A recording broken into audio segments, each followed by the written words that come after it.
listening to Driving Law, a podcast by Kyla about all things related to the rules of the road.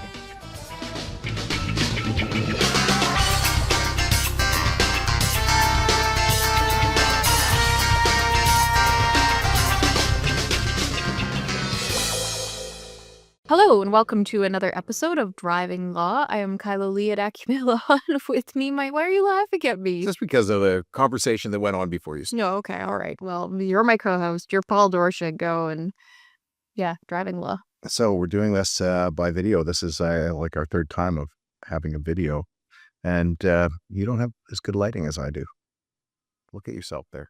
See, a little dark. Well, you're the one that set up the camera, so we know who to blame. The lighting. Yeah, I did the camera. You're supposed to do the lighting. Well, sound. See, I'm not so vain that I'm just staring at myself the whole podcast. I'm focused on the law, driving the law. Well, I wasn't focused on me. I was looking at you. All right. Let's move on from Vanity to, I don't know, like I guess kind of Vanity is a bit of a lead into this. I always think there's a little bit of vanity to people buying electric vehicles. I think the altruism is a bit of a front. Well, I'll tell you a story. Years ago, I was asked by someone if they should buy a Prius. This was when Priuses were new, and they lived in LA. It was actually the partner, the wife of a director, famous movie director. Okay. Should I buy a Prius? I'm thinking about buying a Prius, and I said, well, yeah, sort of makes sense to buy a Prius, electric car. The Toyota, pretty reliable. I know this is a new thing, but still, Toyota makes good cars. But if you're really concerned about the environment, I said, probably it's just as good to buy a Honda Civic, because the Civic uses very little energy to produce the Civic. The fuel economy is great in a Civic. Over the lifespan of the vehicle, it may be no better for the planet buying a Civic as opposed to buying a Prius. Now, of course, battery technology and everything's improved, but I laid this out for this individual, and she paused after I did this and said all of this and said, what about a BMW? And so it was an issue of the status of the car at that time in Hollywood. That was a very important thing to buy a Prius. Okay. It had nothing to do with the betterment of society, but you think it's vanity that people buy them. I think for some people it might be. Other people probably like the way they drive and quick acceleration and so forth. So where are you headed with this, Kyla? So it was a very long way to get me to where I was headed. Thank you for that. Sorry. Detour to Hollywood.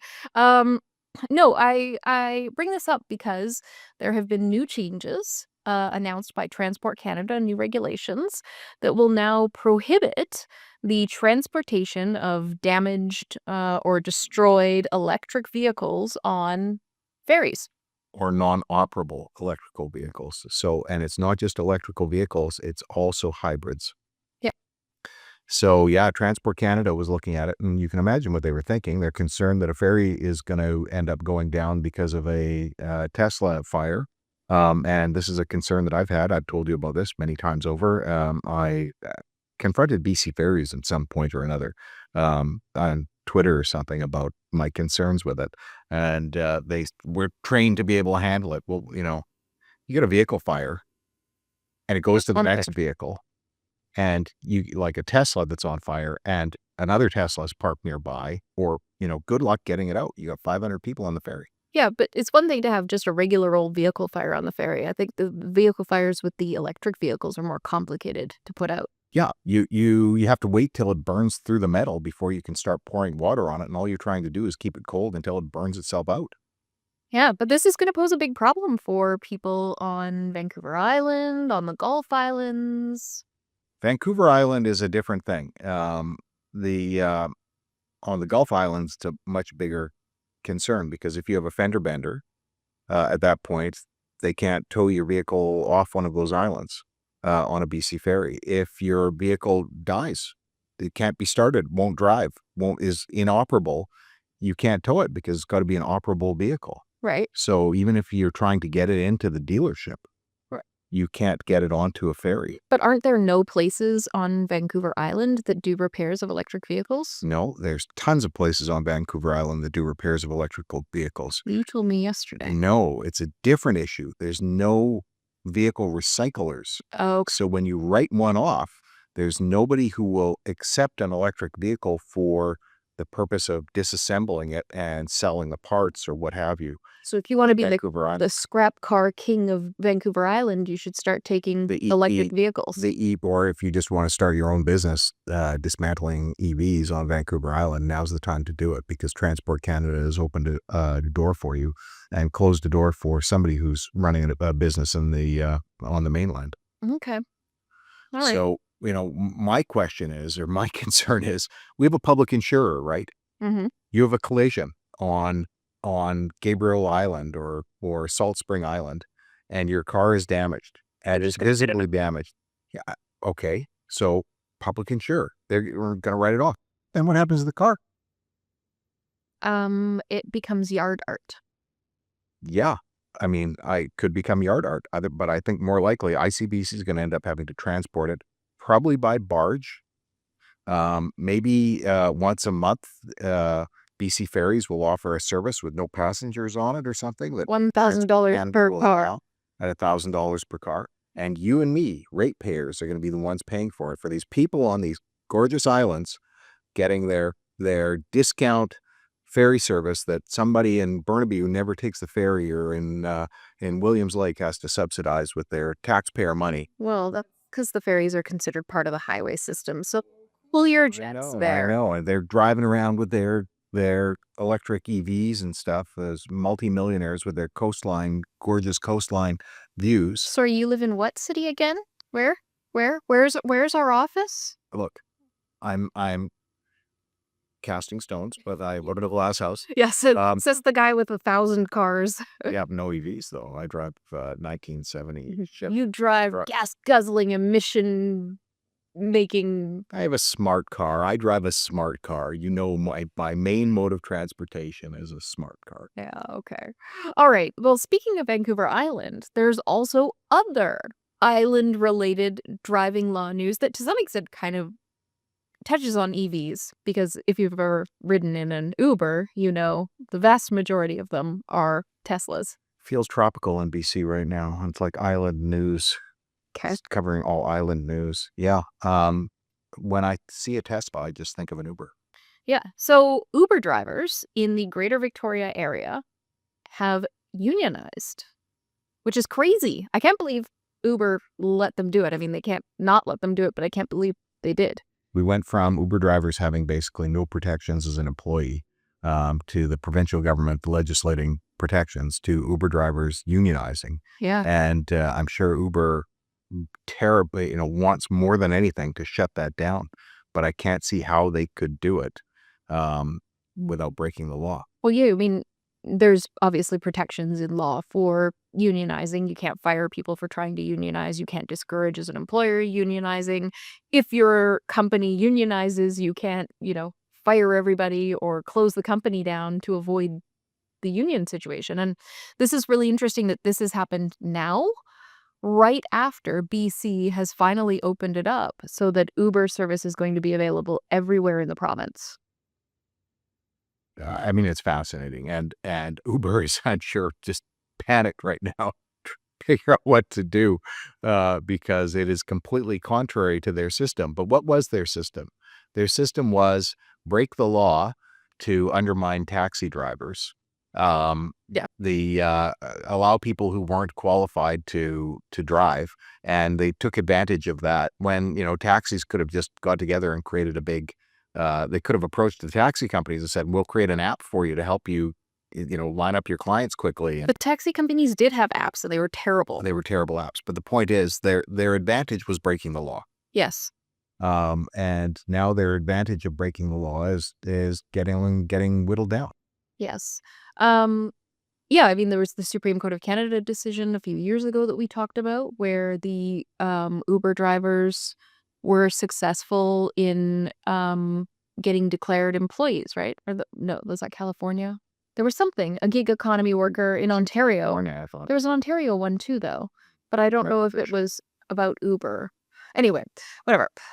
These things have been happening. Increased regulation has happened. And interestingly, Uber wanted to get into BC for the longest time, and BC was a tough place to get into. And now that they've got into BC, what is happening to them? Getting regulated. That's what BC does. Yes, yeah, highly regulated. Everything in BC, especially with an NDP government, wouldn't have happened. The legislation about them that's already made them employees and imposed minimum wages and things like that. But now, of course, unionized. So So this will spread. yes. It won't just be in Victoria for sure. Now, this is early stages, though, right? They've only just voted to unionize. So now they have to go through the process of the bargaining for the collective agreement. But collective agreement, you're going to see things. You're going to see like healthcare. They're probably going to have to provide healthcare beyond, everybody gets MSP. So what you're talking about is some sort of plan, office plan type thing. Yeah. Like we have. Yeah, like we have. Like Help that. everybody that works here except for me has. And me, I don't. Yeah. Okay. And they're probably going to have an actual guaranteed minimum wage. They're going to have I bet you they're going to negotiate for guaranteed minimum working hours. Like if you log on to the app, you're guaranteed a certain number of hours of pay, regardless of whether anybody books you. But the one I'm really interested in, the thing I think that they might actually have the power to change is what we talked about a while ago with the electronic devices, right? That Uber Eats driver who was taking the order, and in order to accept the order, he had to click the button while he was driving. Yeah. They could probably, with their union, push the company to make it so that you can accept a fare without breaking the law. You're all talking about breaking the law, right? There's systems based on breaking the law.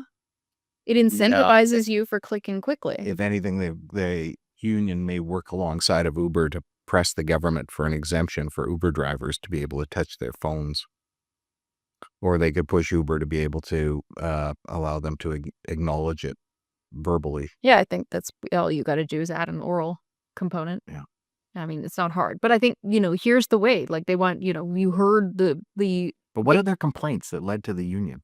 Yeah, okay, you got transparency. It was transparency around trip rates and earnings, and you've and I have had this discussion in cars with Uber drivers before, right? Where they're driving you and they'll tell you, yeah, it's showing you on the app that you're paying, $65 for this ride, but I'm actually only going to get $10, and Uber's making $55.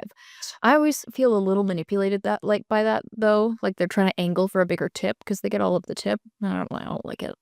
And if you don't complain about what your employer's paying you to the customer either, that's weird. No, and I think some are trying to get you to cancel it. You drive the rest of the way and pay them in cash. Oh, yeah, that too. So they want more transparency around trip rates and earnings because they don't know what their customer's being charged and what they're earning. They want health and safety protections and fair processes for account deactivations. So people who get kicked off the app, they want an actual grievance process in place. Oh, that's interesting. Okay, Yeah. That's going to be it's been very arbitrary up till now. Yeah, and of course, because they're a private company and you're a gig worker, what do you do? It's not discontinuation of your employment, but now it is. Interesting. Yeah. So Uber says it's going to meet with the union because they have to legally. And it also says that it's not going to change how drivers interact with the service, but I don't believe that. Well, I mean, the issue is for them changing it for one region, which I'm sure they can probably do at this point, but still. This is fascinating. It's such a big development, and it's going to expand across BC, one would think, if they accomplish anything. And Uber's system of being able to skirt the law is coming to an end in Canada. Yeah. Well, I also think, they voted in Victoria to do it. I imagine this is just going to spread province-wide, and the union is going to represent all Uber drivers in British Columbia. They're represented by I don't know the acronym, U something, but it's the largest private sector union in BC. Yep. So I'm sure Uber's lawyers are explaining it to the company. This is where you stand now. The Uber's lawyers are like, man, I signed up to become in-house counsel, so I never had to do anything difficult, and now this is my day. Well, Uber's in-house counsel is having it explained to them probably by a firm they've hired to deal with this. Yeah. And then they have to go back and explain it to Uber. But this is what happens when you create a business. Now, Paul, Would skirt the you law. would you believe that this week we have Not one, but two ridiculous drivers of the week. and both of them are unexpected drivers. Two. Okay, I know of one, quite Mhm. unexpected, and I don't know the full backstory, so let's get moving on. All right, so the first one, the one you don't know, is in Surrey, just Canada Day I morning. do know A this. TransLink bus drove into the front yard of a house, Just so you're not worried, there was no passengers on the bus. It Yep. was, like it was 5:15. yeah, the bus was being transported somewhere Yeah, and there was no alcohol, no speed, nothing like that. It was actually to avoid an to accident, avoid a collision, collision with a vehicle. probably with a drunk driver. 5:15 in the morning. Yeah, swerved onto the curb, took out a street light, and then went straight into the front yard of this home. One person treated for minor injuries, and that was it. Anyway, it's a good photos online. Bus in a house. We get a lot of great crashes into houses and front yards, but I've never seen a bus go into a front yard before, so I enjoyed that. Yeah, I don't recall that before. That's a good one. That is a good one. And BC. And BC, exactly. And then we have another one, and this is the one you know about. And it's a ridiculous driver, but it's also a good reminder for this time of year, which is why I want to end on it. Which is that there was a RCMP vehicle near Lytton that ended up having some sort of an equipment failure, and the tire came off, and so the wheel was scraping against the roadway, causing sparks.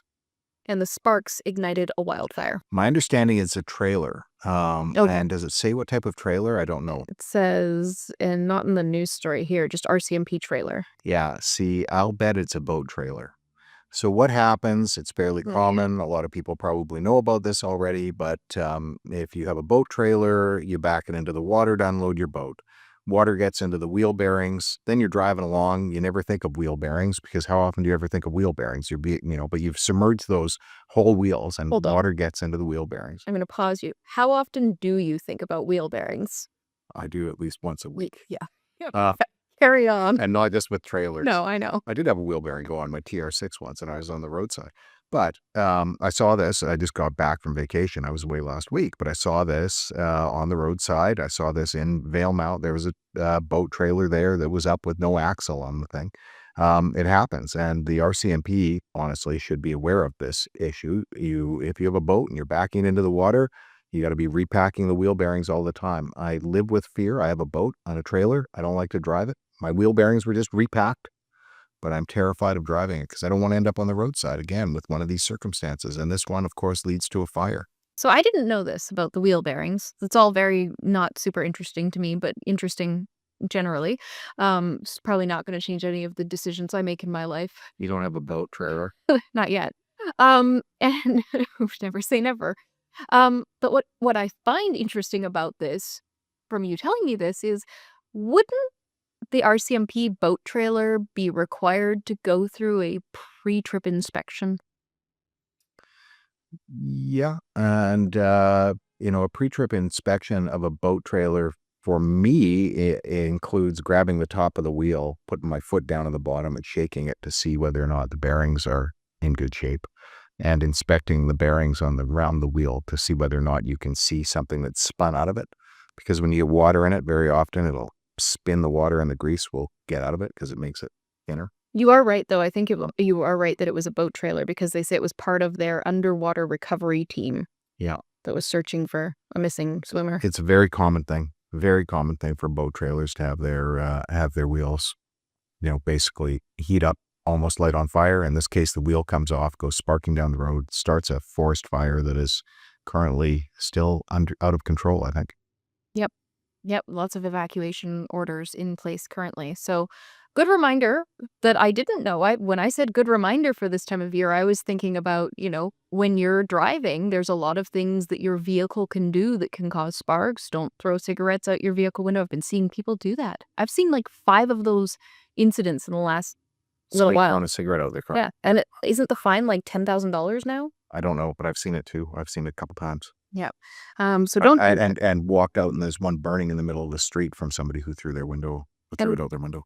Drive more carefully, especially in those dry areas, because if you're in a crash, you could cause a wildfire. I saw a motorhome light on fire and start a wildfire that was a terrible wildfire near Princeton. But the other reminder is 20 check years your wheel bearings. Check your wheel bearings. If you're heading out, pulling a trailer, particularly a boat trailer, check your wheel bearings. You can take your boat trailer to pretty much any automotive shop, anybody who does repairs Canadian Tire, and they can repack your bearings for you or get you new bearings.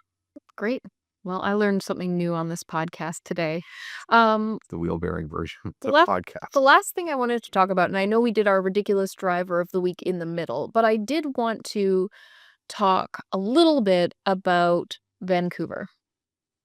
Yeah, we should talk about Vancouver because this is something that's not widely publicly known. Go ahead. Well, I mean, everybody does know, it's widely publicly known that since Surrey Police became the police of jurisdiction in Surrey, they've been offering a number of big hiring incentives, and there's been a lot of people defecting from various police forces to join Surrey Police because you make more money and you live somewhere that's slightly more affordable than Vancouver. And, I mean, you can understand why they would do it. You've got somebody who's already trained, who's got years of experience. The advantage to those people is that they can buy housing that's cheaper often in Surrey. So you're working in a new police force, which often has interesting dynamic opportunities for you. Well, and you could even retire out of the Vancouver Police Department. Like, police can retire at relatively young ages. And then you retire out of the Vancouver Police Department, you get your pension, and then you go and make more money working for the Surrey Police. So the Surrey Police have managed to encourage a significant number of Vancouver police officers, and basically the entire traffic unit, is our understanding, to leave Vancouver. And this is why you're seeing really no targeted enforcement. And I haven't seen a speed trap. I haven't seen single roadblock. There's been no counterattack roadblocks. There's been in Vancouver proper, just to be clear, in the city of Vancouver, yeah. And no cell phone enforcement. I've not seen a cell phone ticket, or we get calls for cell phone tickets every day from all over the province. None from Vancouver. Yeah. I mean, you and I drive all over the Lower Mainland all the time. You're driving between Vancouver and Richmond multiple times a day. Not seeing somebody like standing on the Knight Street Bridge doing like laser speed enforcement, Marine Drive not doing laser speed enforcement. Like, that's wild. Viaduct. Today was an ideal viaduct day. Oh, beautiful. You and I just drove down it. We drive down it regularly. People speeding past us. And some of the driving I've seen has been absolutely atrocious. I just took, so outside of my window here, just before we started, there was someone who had a stuffed bear, and they were inching ahead to the four-way stop sign, kissing the stuffed bear. I have a photograph of it. That could have been the ridiculous driver, but it's not in the news. It's weird. It was very weird. And then the person behind him was just on his phone, and I took a short video of that person just texting. And looking out the window here, it's probably 20% of the vehicles that people are just texting, and there's no repercussions for them because there's no enforcement whatsoever, and it just is encouraging them to do it. And you think, our mayor promised us more police to solve the public safety issues. Do you know what the real number one public safety issue is? Bad drivers. If you look at the number of people that are killed in random stranger attacks every year versus the number of people that are killed in car accidents, the number of people hurt by random violence versus the number of people hurt in car accidents, the public safety issue is people on the road. If you are a police officer and you've decided to become a police officer and you're thinking about serving and protecting your community, the one thing that you can do that is likely to save lives is traffic enforcement. That you can do, that you can actively do out there to save lives, is traffic enforcement. Yet, I just see, for a period of time, like 10 years ago, traffic enforcement was held out as a good job for police officers, not to the same as much as you would like it to be, I guess, but and now we see since the pandemic that it's back to the idea of that it is the dead end job in policing. And that's a mistake. That's the error of management, because they are failing to explain the need for traffic enforcement. They're failing to provide opportunities for police officers to have an engaging, good career in traffic enforcement. This is the failure of management, and also, I guess, the failure of the provincial government and governments as a whole in speaking of the need for traffic safety No, there is and knowing the rules. There is one easy solution to this problem if Vancouver's hurting for traffic officers. You know, everywhere else you go in the Lower Mainland, you might get pulled over by a Surrey police officer while you're in Port Coquitlam. You might get pulled over by a Ridge Meadows RCMP officer in North Vancouver. Why? Because we have the Highway Patrol and the Integrated Road Safety Unit. But for some reason, the city of Vancouver will not, the Vancouver Police specifically, will not permit the integrated units and the highway patrol units to conduct driving enforcement in the city of Vancouver. They want to keep their own traffic enforcement to themselves. And the consequence of this is when you have very few people in your traffic units, when you have no impaired driving unit, you have no enforcement for these serious issues. And why not open the door? Yeah. Open the door. We do see some enforcement, rarely by transit police, but it's not dedicated enforcement. The transit police officers in British Columbia are peace officers and actively do engage in traffic enforcement. And a lot of them are former traffic officers who retired, got their pension, go to the transit police, and very often very good dedicated officers who know what they're doing and know how to conduct investigations. But they can't be the only traffic unit in Vancouver. I mean, we're talking the largest city in Western Canada, the hub of British Columbia, and our Vancouver police no longer has a dedicated traffic enforcement team. Well, they have a dedicated traffic enforcement team, but that's the daytime. One unit, yeah. One or two. And they only do the day, so they're not getting your drunk drivers. We are unsure whether or not there's anybody capable of calibrating an approved screening device right now in Vancouver. It's concerning. Anyway, if they won't do that, Paul, here's my official pitch. I know how to calibrate the Alcosensor FST. I've taken training from intoximeters. For the low price of my hourly rate as a lawyer, let's not say what that is, I will spend my weekend every weekend calibrating all your ASDs while watching reruns of Boston Legal. Come on, Vancouver Police, hire me. No. Dang. No, but they'll have to send somebody off to be trained. I think they have to go to the Justice Institute. It's probably a week of training. Probably. It doesn't need a week of training. No. You can do it a few hours, but It took me an hour. Yeah. Okay. I'm not a calibrator, Kyla is. That's our podcast. I'm not for hire. If you have a driving law related issue, you can find us online at vancouvercriminallaw.com, or you can give us a call at 604-685-8889 and tune in next week for another exciting episode of Driving Law.